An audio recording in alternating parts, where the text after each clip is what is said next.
This is episode number 243 of the InnerFight Podcast.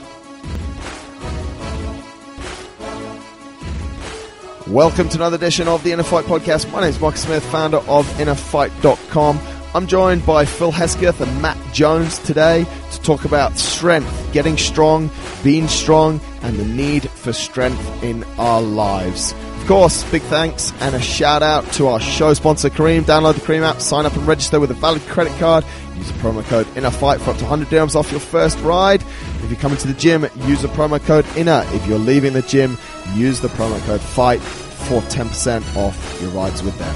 No matter where you are in the world, thanks for tuning in. Let's jump right in.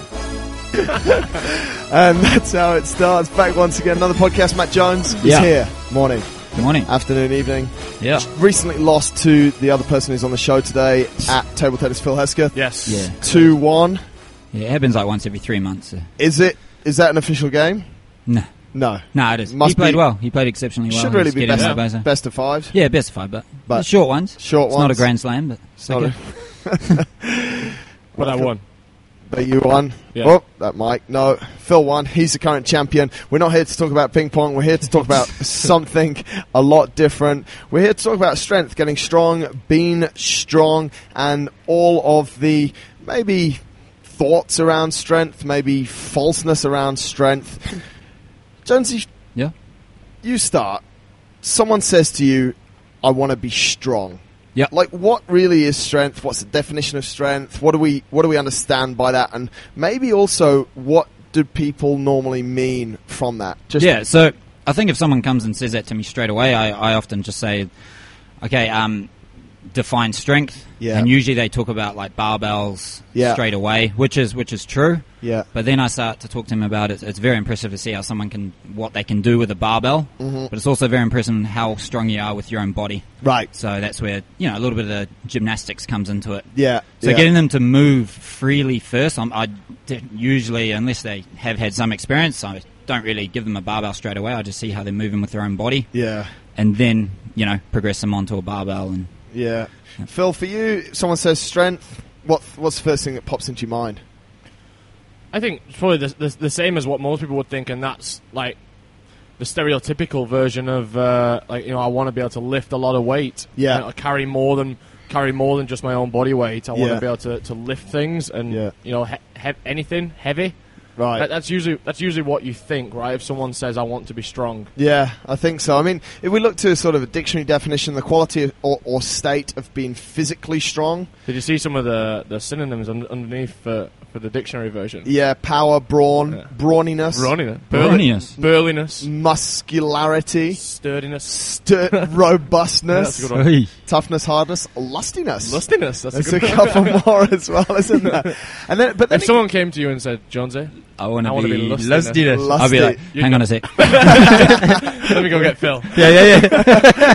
But then it goes on to say the capacity of an object or substance to withstand great force or pressure, which is interesting quite as good, yeah. well. You disagree with the part underneath, though. Cycling can help you build up your own strength. Yeah, I don't know why they've used I think they just used it cycling. in a sentence. Yeah, but I kind of obviously sort of these definitions of what you guys have said as well. I think people's sort of perception about what strength is a little bit sort of misconstrued. I think, like you said, Jonesy, as well, I think the barbell is a really good way to that people have perhaps measured strength in the past, but I think a lot of strength, like you rightly said straight out the blocks there, like people can't actually do 10 push-ups, but they come in with a goal of doing sort of 100 kilo back squat or something like that. Yeah, Talking of which, let's jump into those numbers. Phil, you put up a score or a back squat recently, which is quite decent. What was the weight that you lifted there?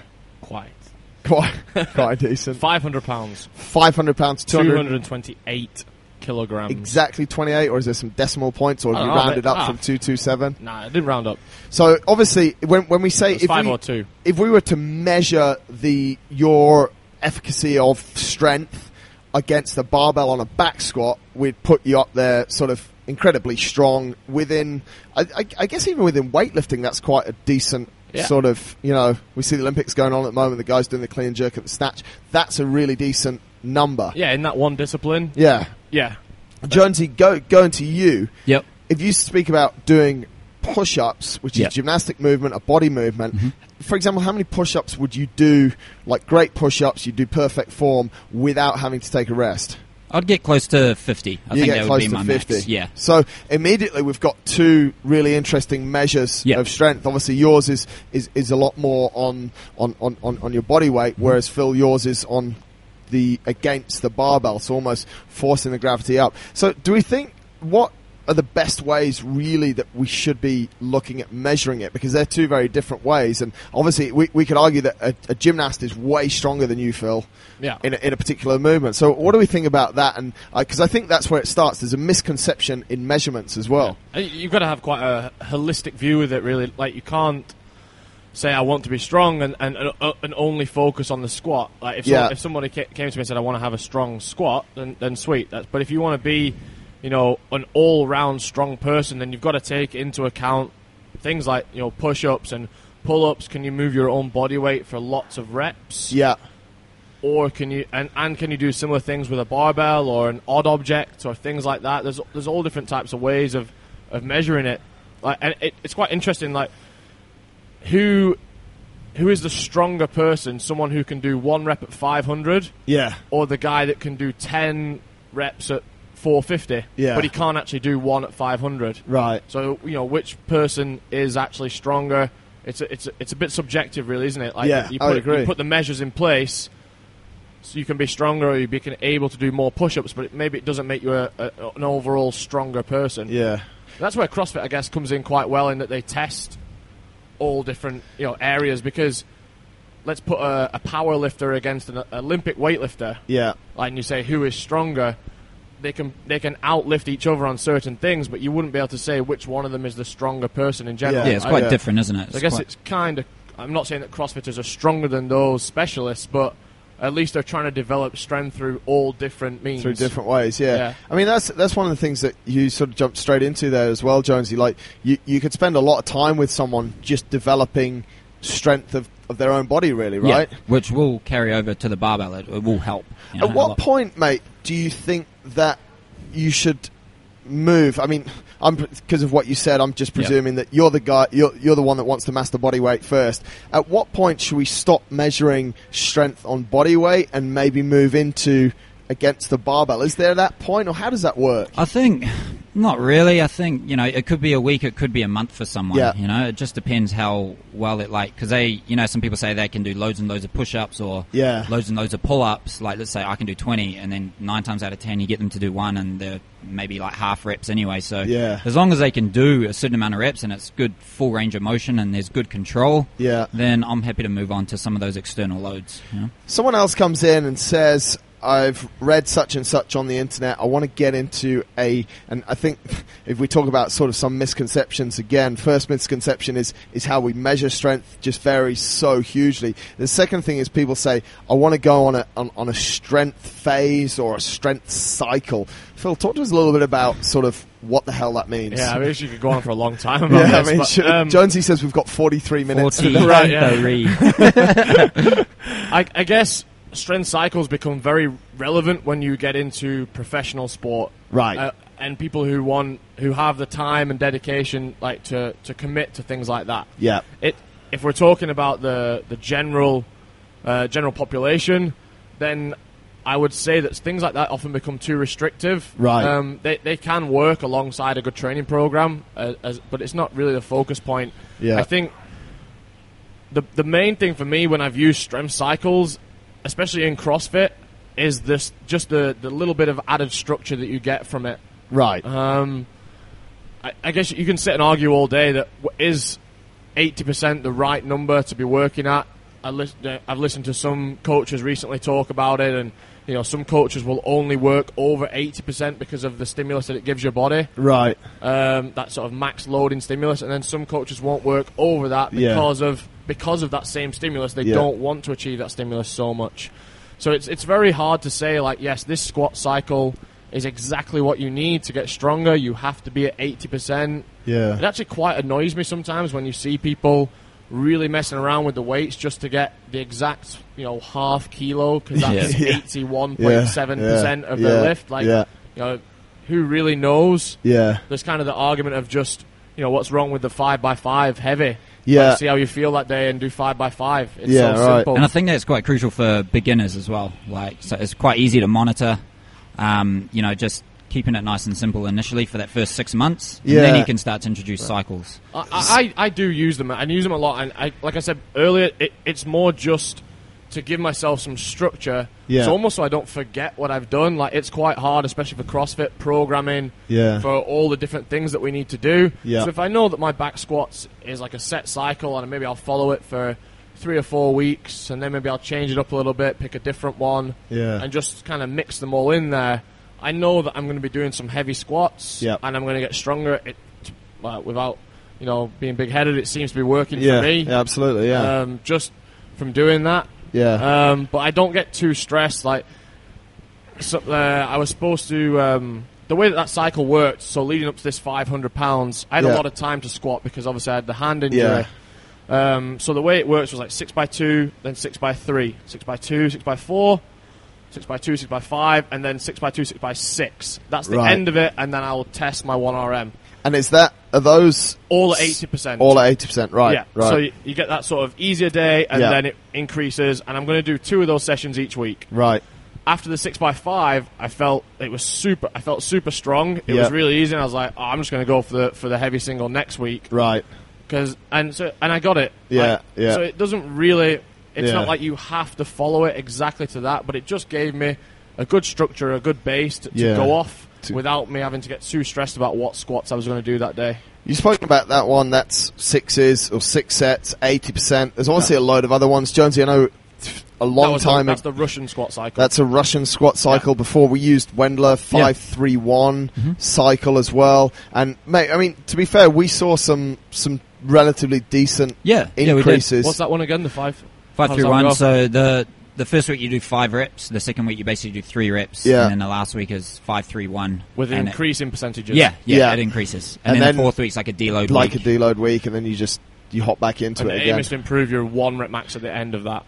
Yeah, like he actually suggests to not test it, like maybe after every 3 cycles. Yes. Yeah. Sometimes it's good to just test it before that. So it could be up to 12 weeks. Another point you should probably make there is that if you're a beginner, or let's not say beginner because you probably won't do this as a beginner, let's say intermediate, and you're doing these cycles, then you'll see much bigger gains, I guess, at the start than I did now. Like, I hit 220, 18, it was at Athlete Games 2015, so 18 months ago, pretty much. I hit 220 kilos. Yeah. I've gone up 8 kilos. Right. This is actually the first time I've tested it in 18 months, I think. This is the first time I've really gone all out because I just know I've been doing this for 5 years now.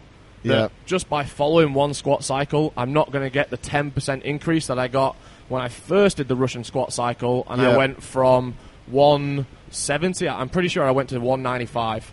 Right. In 6 weeks. So that's a huge... Because it was that just overload that I haven't experienced before. My body's got used to that overload now, so it's a lot harder to get the overload stimulus. Yeah. Which is one of the sort of the basic principles that you teach to get strong. Yeah, absolutely. So it just takes longer for me to get those 1 kilo, 2 kilo increases. Another thing that you said, Phil, was sort of being able to do all sorts of different things and being strong for different things. And I know, obviously, you spent quite a lot of time teaching strongman certification with Rob Orlando. Yeah. Give us a little bit about insight. Like, he hates any sort of strength cycle. Yeah. The only real cycle that he ever speaks of is his cold bar protocol. Yeah, and that always gets overcomplicated as well. It's just as simple. That's actually really, it's pretty cool, the cold bar thing. So the way that works, you pick a lift. His example was bench press because why not? Yeah. And he had one in his basement, a bench press. Right. So the starting weight for the cycle is the weight that you think that you can hit absolutely any day of the week if you just come off being sick or hungover or you're actually still a little bit drunk. Yeah, which we don't suggest. The bottom, the absolute bottom of your fitness level on any day, you can bench that weight one time. Right. Okay, so let's say, for an example, that for me might be 80 kilos. Right. Okay, so I just leave that set up, and whenever I have the impulse throughout the day, I maybe get 5 or 6 thing that I'm going to just go and hit a bench press. It's just there in the corner. I just go, don't think about it. Just go and do one rep. Put it back on the rack and leave. It's not a premeditated thing. I don't think I have to get my 10 reps in today. Some days I might be super busy and not get any in. Some days I might want to do a lot of bench, and I just see it every time I walk past it. And do I do 15? And he claims, and obviously I believe him. That he said he started with 225. Right, 100 kilos. And over the course of, I think it maybe was a year that it was set up in his basement. He said he got a 200 kilo bench press. Right. So he sort of doubled it. Yeah, just that constant stimulus of just being cold and just walking up to a barbell.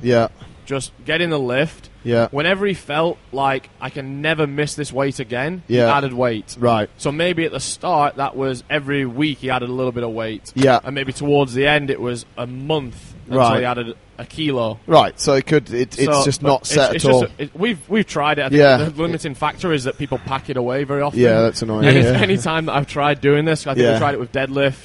You can do it. I would suggest doing it with just the power lift things. Because it's a little squat, deadlift. If people get excited and go snatch, I'm going to double my snatch in a year. It's a little bit. Yeah, you'd be lucky. One of the things that he speaks about on that obviously is more adaptation. That your body just gets comfortable doing it because you just get used to it. And like you said, like as soon as you feel that it's not easy, but you can handle it without a problem, you add. And I mean, the great example I remember him giving to me was literally just stick a towel on the bar and it's got heavier, or a t-shirt on the bar and it's got heavier. So you just keep on once the body is adapted to it. So it's almost strength through adaptation, which is that takes a long time. He printed t-shirts as well. It's one that he always writes it on the board before his seminars that strength takes a lifetime to acquire. I think that's It takes a long time. You can't rush it. You can't be greedy. It's just like you said. It's that constant adaptation to lifting that load. And if you could put 100 kilos on the barbell and lift it every day for a year, you don't need to go heavier. It would just get easier. It would just be easier. At the start, it could be hard, and your body adapts, and it gets easier. So even though you've not put any more weight on the bar, you've got stronger. We've spoken a lot about the bar and stuff, but that sort of principle and that repetition, if we go back again to what Matt was saying initially, could be applied to push-ups as well.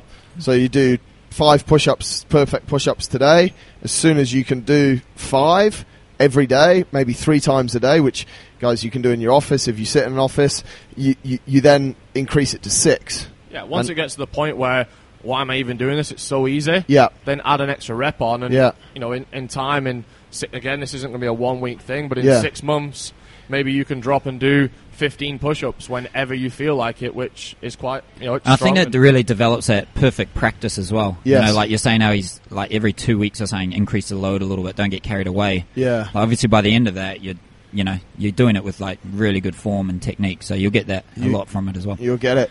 One thing that you said, Phil, is something related to time. Obviously, these things like Rob's example is it's a huge increase, but it's over a year period. Some of the cycles that we see people wanting to get into or jumping into, I see it generally without sounding negative about it. I see all these people posting about my new squat cycle. If 10 start, I see about one post. I'm at the end, and this is the result. So why do you think people fail on these cycles? I think often that people try and do it too fast. Right. If you took the Russian squat cycle that I explained earlier, that I gave you 8 sessions. Yes. And that's just the first 3 weeks of it. Right. If I did all those 8 sessions back to back, 8 days, I would not get the same response as if I spread that out and put in the right amount of recovery, right, the right amount of like body maintenance to go with it, like things like that. A lot of the time, people they see this squat cycle, they forget, and this is often CrossFitters as well that you see those posts. So they forget all the wall balls they're doing as well, all the rowing they're doing, all the running they're doing, and they try and add in this specialized squat cycle for Olympic weightlifters who only do squat, snatch, and clean and jerk, pretty much. They try and put that into their program, and just over the top of everything else they do. They don't replace something. So it just goes over the top, and most people don't finish the cycle because they have knee tendonitis, I would say. Yeah. That's probably what happens. Bad things happen, right? Yeah. One of the big examples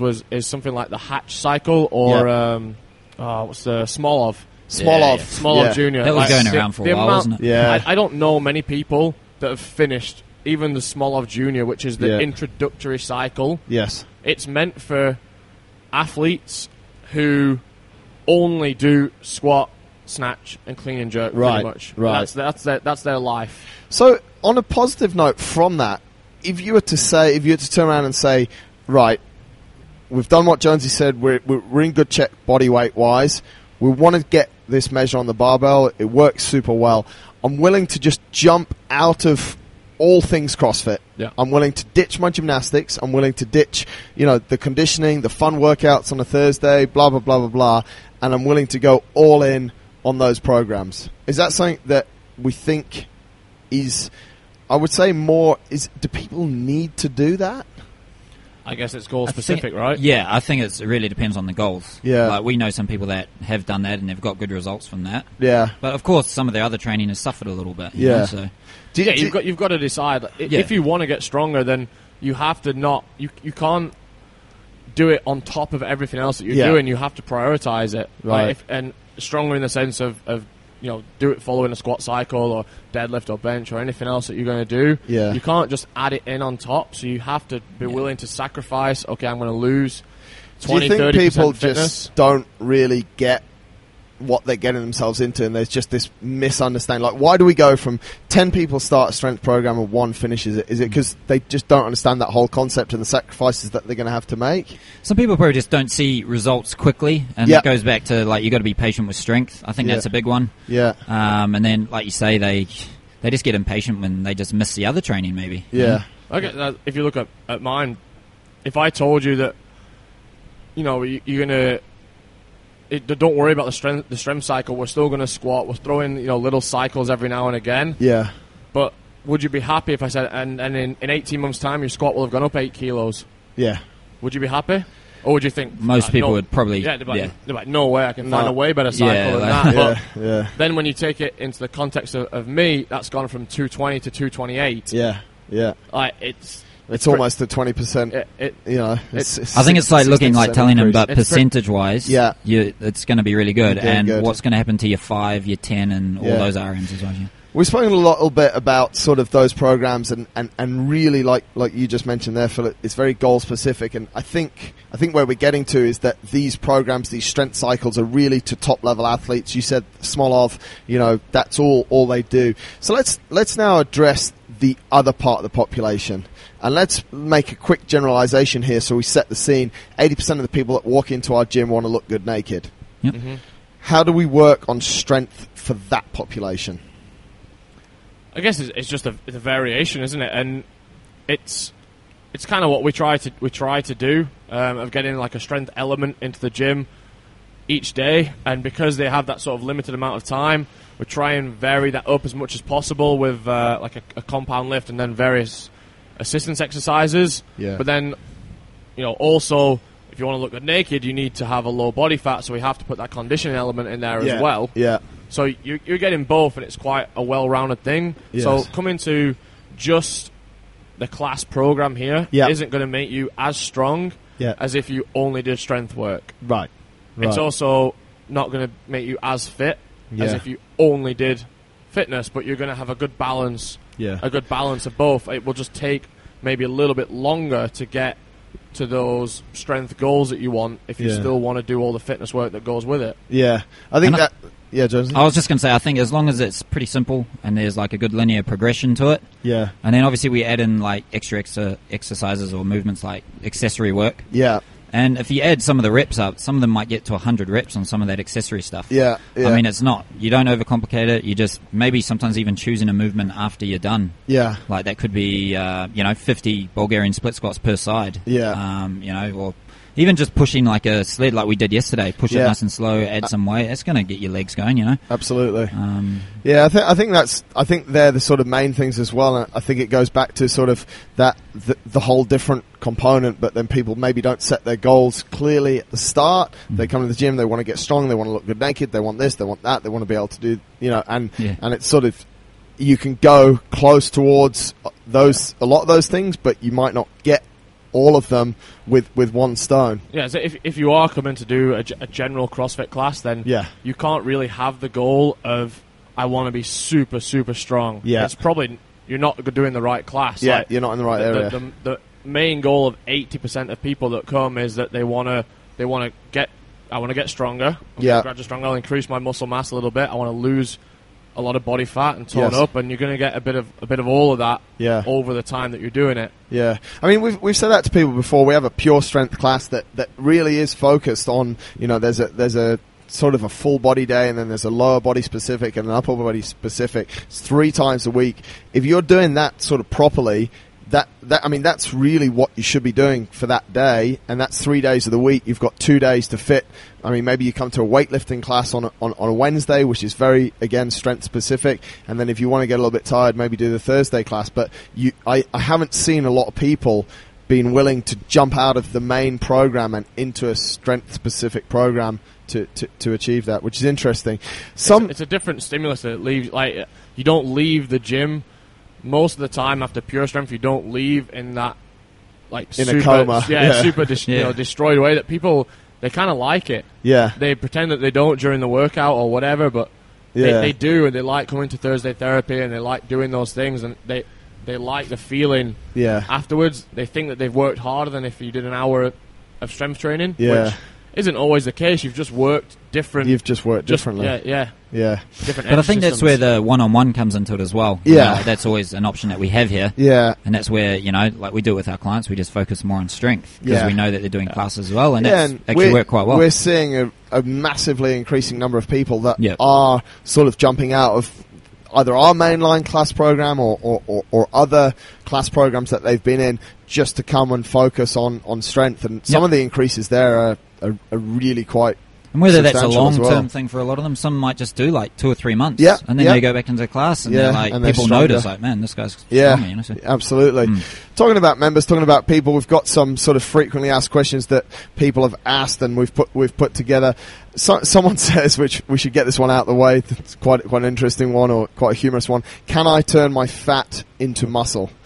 It's something that a lot of people think, right? Yeah. It's I weigh a lot, so I can turn this fat. When I turn this fat into muscle, and I honestly, when I was young, I thought that was what it was. You believed that was cool? Yeah. I didn't know until I sort of educated myself that no, you definitely can't do that. It's two completely separate things. Yeah. You need to increase muscle mass separately and then reduce fat. Yeah. So if you want to say that's turning it into it, then you can. But it's not correct. When we're speaking on that point, another point that's interesting as well is I think a lot of people seem to think that there's a massive correlation between muscle mass and strength, which isn't really always the case. There's a lot of very small people who have less muscle mass than perhaps we have, but we've seen this massively in the Olympics, right? We've seen the weightlifting, the 59 or was it 69 kilo category, the guy clean and jerk 170... 53? It was triple body weight. 3 times his body weight, which is just phenomenal, right? So I guess that's, you compare the training though, like if you look at Olympic lifters, there's not really, I mean they do back squats and front squats, but there's not a lot of eccentric loading. Right. And I guess power lifters and even just stuff what we do here, like we do incorporate a lot of eccentric loading. Right. But and that's where the muscle grows, right? Yeah, correct. So but they're so strong, They're super, super strong, and they have fast and everything. Pound for pound a lot less. So no, you can't turn muscle into fat, and no, you don't have to have massive muscles to be super strong. I think what people sometimes believe is because weight moves weight, right? So when a large, like someone a bit fatter, they come in, and usually they can actually, like, they're quite strong as well. Yeah. Because they've got more weight. So on a lift like a squat or something like that, if they have a decent amount of muscle mass, because they're carrying weight themselves, they can often lift more than someone else who has a similar muscle mass, right? But's a lot leaner. Yeah. And then because they're used to that heavy weight, as they lose the fat and they can still do it, it actually ends up being quite a good overload for them. They seem so they get strong quite fast, but I wouldn't suggest that getting really fat. I was going to say I wouldn't suggest that getting really fat and then trying to lose the weight is the way to do it. But you see a lot of people go on, bulking cycles. and they don't mind that their body fat goes up and up and up, because the heavier they get, in theory, they're going to lift more weight. Right. That weight against weight, and then they'll go on a cutting cycle and try and maintain as much of that strength as possible. Yeah. As they lose the body fat.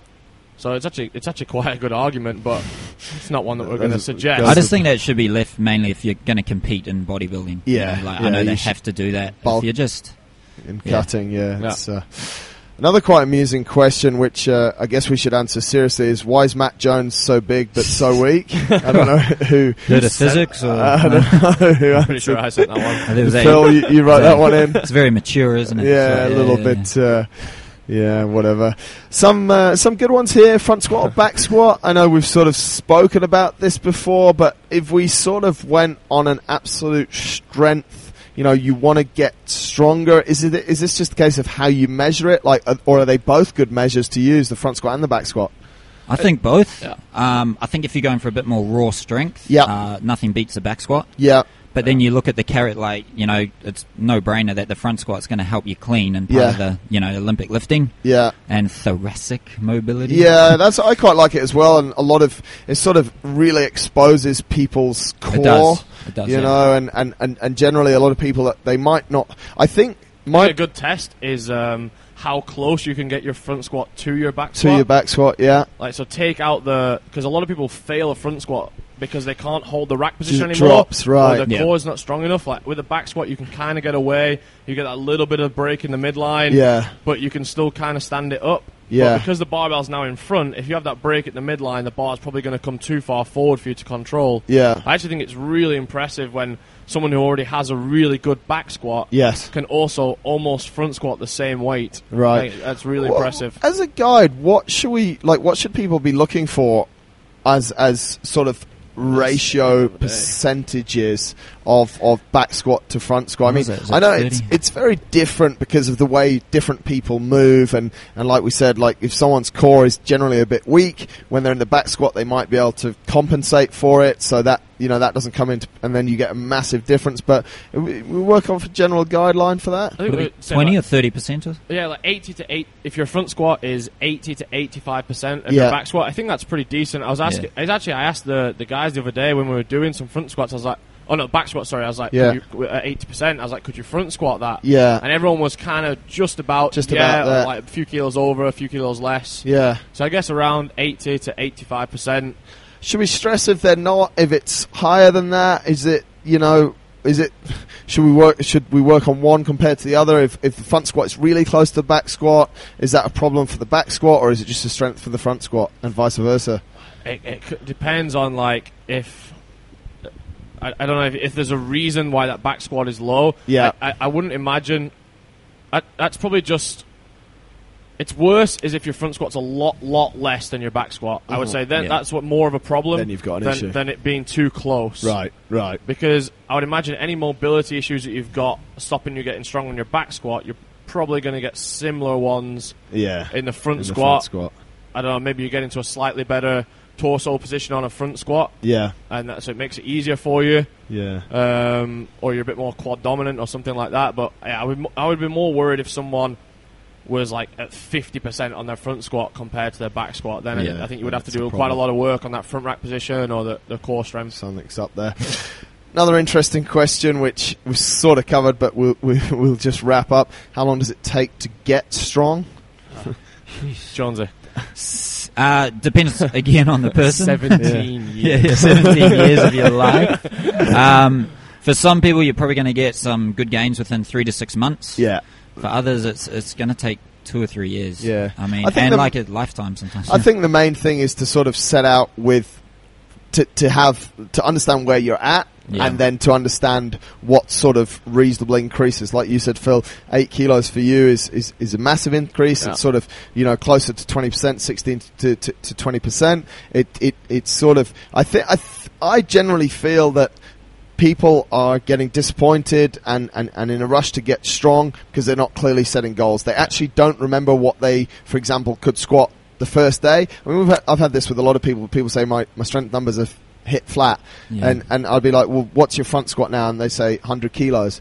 You think back to, maybe it's 2 years ago when they first came in, and they actually couldn't hold a barbell in a front rack position. And okay, their front squat might have been stuck at 100 kilos for a couple of months, but in the 2 years that they've been coming, they've gone from not being able to really properly front squat a barbell to be able to lift 100 kilos. So it comes back to, like you said, right at the start as well, about how you measure strength. Yeah. Because we're not really saying here, like, what strong is. Yes. Like, we're only talking about, at the moment, we're talking about a barbell strength. Yeah. So that's actually a lot easier. It's a lot easier to measure, because obviously it's just a weight on a barbell, and did you do the full range of motion? So you got stronger in that movement. Yeah. But, like, let's take manual laborers, for example. Like, some of the strongest people you'll meet, pound for pound, and some of them have never lifted a barbell in their life. Yes. And they're just incredibly strong. Super strong. Strong people. I see a load of them. Like, you see a lot of... a great example is removal guys. You know, like you get some of those removal guys, they can literally chuck a wardrobe on their back and just sort of walk it out and drop it on a truck. Yeah. And it's like, that thing must weigh 100 kilos. But like you say, Phil, if you try and put them... And I think that's where... this goes into another question. What do you think of strongman training for CrossFit, which we've all obviously had some decent exposure to? It's sort of like... the barbell is just a really good way to measure strength. You know, if I said, okay, guys, we're going to practice lifting this wardrobe today, everyone would probably sort of look at us a bit strange. But that's actually almost what we're building strength for as well, right? I would definitely never limit your training only to barbell movements. Yeah. Because although it makes you strong, and you will be stronger in general when you go outside of the gym, it really just makes you strong with a barbell. Yes. And how often are you presented with a barbell outside of the gym? Exactly. If your kids running and they're going to run out into the road, and you bend over to pick them up. But think about it. Your kids next to you, and they're about to run into the road. Like, what do you do to pick them up? Yeah. Like, are you going to set your back in a nice strong position, bend your knees and push your knees out a little bit, and then you're going to reach down and you're going to pick them up safely? Or you're just going to throw yourself down towards the floor and try and pick them up. Grab them. Absolutely right. And a lot of people will probably get injured doing that, lifting what, I don't know, 20 kilos off the floor or something, a small child. And that's where the loaded carries are just so great for that. Then you think of strongman training, like the things that it makes you do, it puts your body in a really odd and almost compromised position. And as long as you load that sensibly from the start, and you build up with the same progressions that you would for a barbell, you're going to get strong in so many different positions, so that when you go to pick up your kid, or you go to pick up your shopping, and you're carrying your shopping from the grocery store all the way to your car, like little things like that, putting things in the top shelf, heavy things in the top shelf, like... That's where you see so many injuries in offices and workplaces. Mate, I remember sort of when one of the chiropractors that I see, Dr. Gary over at the Wellbeing Centre, super interesting doctor. I remember when I first started going to him, I said, you know, where do you see most of your injuries? Like, is it sports people? He's like, mate, I see about 5 sports people a week, and this guy has about 20 or 30 appointments a day. He said it's literally from exactly what you're saying. That's why I was laughing a lot, Phil. You know, it's from putting a kid on a car seat, picking up the groceries, and doing things that are, and I guess this is really where strength comes to. It's been able to do, for me anyway, it's been able to do daily tasks with ease. You know, and not only, okay, we haven't spoken about mental strength, that's a completely different subject, but it's almost like the ability to move stuff around that you have to. I mean, I was only thinking when we were walking with those kettlebells yesterday, we got 32 kilo kettlebells walking 100 meters. I was like, this is over the baggage limit for when you're flying on the airplane. They only let you put 30 in a bag, don't they? And I'm like, we're just carrying these two sort of 100 meters down. No wonder my arms are sore. I actually just posted now, like from when I was at the games last year, the sandbag event. And some of the guys that did really bad in that, they won DT. With a heavy barbell. So with a super heavy barbell, they can move that no issue. But for some reason, they struggled with a bunch of sandbags, a bunch of dead weight on the floor, picking it up, walking down some stairs, put it in a wheelbarrow and push it, and then take it up some stairs again. Just a manual job, like you said. Which you would imagine is quite an easy task in comparison to 205 on a barbell and doing 5 rounds of deadlifts, power cleans, and push jerks. But that's always interesting in like CrossFit Games. Like, by the last 2 days, it's more the CrossFit, events that come in. But the earlier days, like you see who's coming sort of first, who's coming in the top 10, and then it sort of shifts around a little bit. So, I mean, I guess that's why we obviously put a lot of.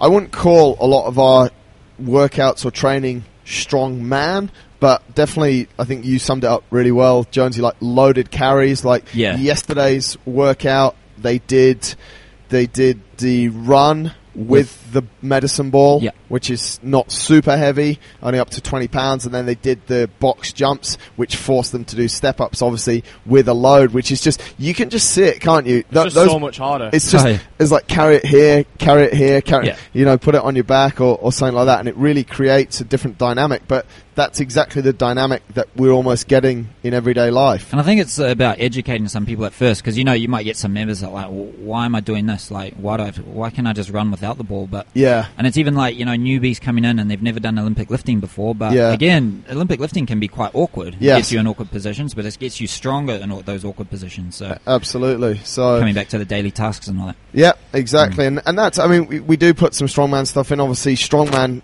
generally is sort of farmer's carry, yoke carry, balls, carrying the heavy D balls. Obviously, just carrying anything really. Like, it's pretty cool. Even the sandbags, like one of the hardest things that you'll do with that sandbag is carrying it in your stomach in a Zercher position. Zercher. Like, so good. Again, it's another like maybe a little bit funny, but like you go to pick someone up in that position. You always do, yeah. Like if you had to carry someone who was injured or something like that, you're probably not going to throw them over your shoulder. You would carry them in the front there. In the front, But to go and take a 35 kilo sandbag down there and try and walk up and down the street that's without what we should have done for that Team Murph. The top scale should have been 1 mile run Zercher, and I wouldn't have got these stupid scars on my We should have seen the first competition I went into. The last day you had to carry it was an 80 kilo dummy for the guys and maybe like 40 or 50 for the girls, and so many people 80 kilos. Yeah, it was 80 kilos. You had to drag it. Zercher. Zercher you could put on your shoulder, you could drag it, and so many people struggled with it. Was it? I actually did alright in that event. Yeah, oh, you would. You're good at that stuff. I love that shit. Who's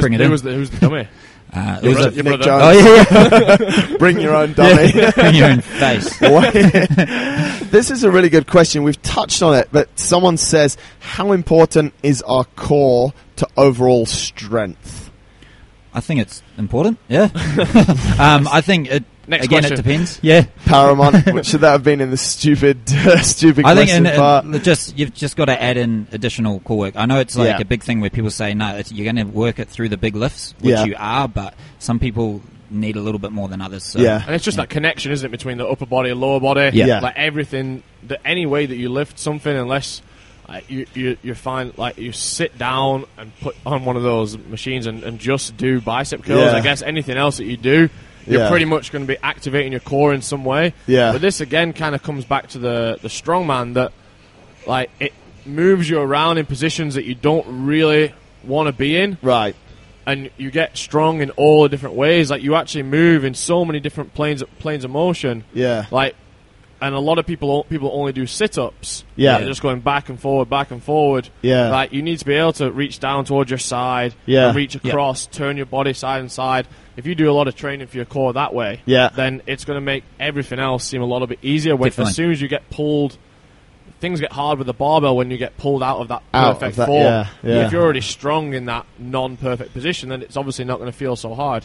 One of your favourites of all time, kettlebell front rack carry, and that does great. Exactly what you're saying, right, Phil? It's really good. It's really good.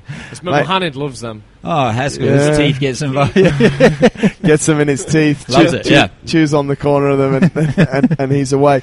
Talking of that, core is one thing. The other thing that we speak about a little bit as well is assistance exercises. We've spoken a lot about the compound movements, mainly the squat.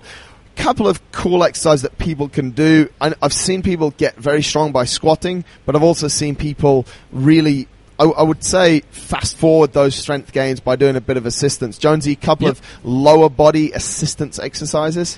Straight leg deadlifts. Straight leg deadlifts, nice and straightforward. Yeah. I think I actually did it when I was on the ship. I did 100 Bulgarian split squats. Really? Per leg, yeah. Yeah. It was very weighted? stable. Not non-weighted. Just non-weighted. And you got to do your reps on one side before you hit the other. Really? So just hard. 50 straight out? Yeah. Wow. Wow. 50 each good. leg? Yeah, 50 each leg. Wow. Yeah, very cool. And Phil, for the upper body as well, we sort of neglected that a little bit, not probably spoken about as much bench as we should have done.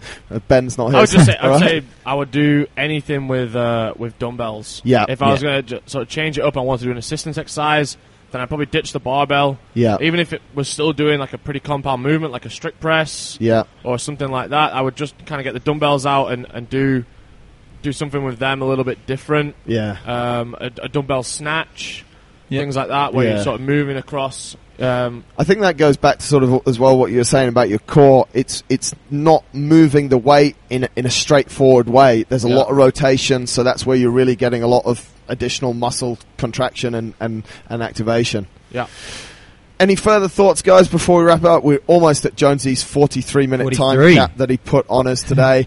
Any more thoughts on strength? What should people look out for? We've definitely covered a lot off there. Hopefully we've managed to get sort of a top end of the population where I think, just to wrap that up, the advice is, take on a strength program, but make sure you're not trying to mix it with another program as well. I would just, my main advice if anyone wants to get strong is just be patient. Yeah. Know that it's going to take a long time, and maybe, like you just said there, pick one thing at once that you want to almost have a little bit of a focus on. Yeah. You can still do your full generalized CrossFit program. Yeah, absolutely. And maybe just put in little bits, one a week of something. Okay, I just want to get better at squats. Yeah. This next 2-3 months, I'm going to do one extra session, and then if everything goes well, then cool, and then move on and pick something else. Don't be in a rush to think, because it's the main flaw of CrossFitters that they say, oh, what do you want to work on? And they say this. Of course, everyone wants to get better at everything as fast as you can and be Rich Froning. But you can't do that. Just pick one thing at once and really put some effort and time into it. I like that, mate, to sort of sum it up. I think that's one of the best things, because I've seen people, we've been doing it for a long time, we've seen people wanted to get their back squat up, wanted to get their handstand push-ups up, wanted to get their muscle-ups up, and they're not able to do what you said. Just spend 1 or 2 extra sessions a week working on that particular thing, and you'll progress. And then you'll go up to that level, and that might take 4 weeks, it might take 6, 8, 12 weeks, and then you can move on to the next thing. Once you're there, just maintain. Pick something else. And pick something else, instead of being 6 months down the line and having picked nothing and just got really small percentage increases across the board. Yep. Perfect. Awesome. That's a wrap. That's 43? Everything. 45. Is a little bit longer, yeah. As long as it's under 47, that's okay. We're up to 45, so if you want to, if we want to pass knockout at that John. stage, that's it. Said enough. Yep. We'll be back soon. If there's more topics you want us to talk about, to focus on, we're more than happy to do that. If there's people, particularly coaches, that you want to get on the show to talk about particular things, then let us know and ask us some specific questions. But Matt, Phil, awesome stuff. Cool. Thanks, Trent. There we go. Cheers. Thanks a lot for tuning into this episode of the podcast, folks, and I do hope you've enjoyed it. Thanks, as always, to Matt and Phil for their useful insights. Obviously, 2 very strong guys there. And, of course, if you do have any direct questions for them, if anything didn't make sense you want to ask us about, please feel free to drop us an email, winning@innerfight.com. We'd really like to hear from you. And if there are other focus topics, as I said just there, that you want us to discuss, please just let us know. Winning@innerfight.com. You can catch us. If you get a moment, hop over to iTunes, rate the podcast. We'd really appreciate that. And, of course, as always, you can watch the show in YouTube over on our YouTube channel. All of the podcasts are over there. Big shout out to our show sponsor, Kareem. Remember, download the Kareem app, sign up and register with a valid credit card, use promo code INNERFIGHT for up to 100 dirhams off your first ride. And if you're coming to the gym, use the promo code INNER. If you're leaving the gym, use the promo code FIGHT to get 10% off your ride with them. Until next time, take care.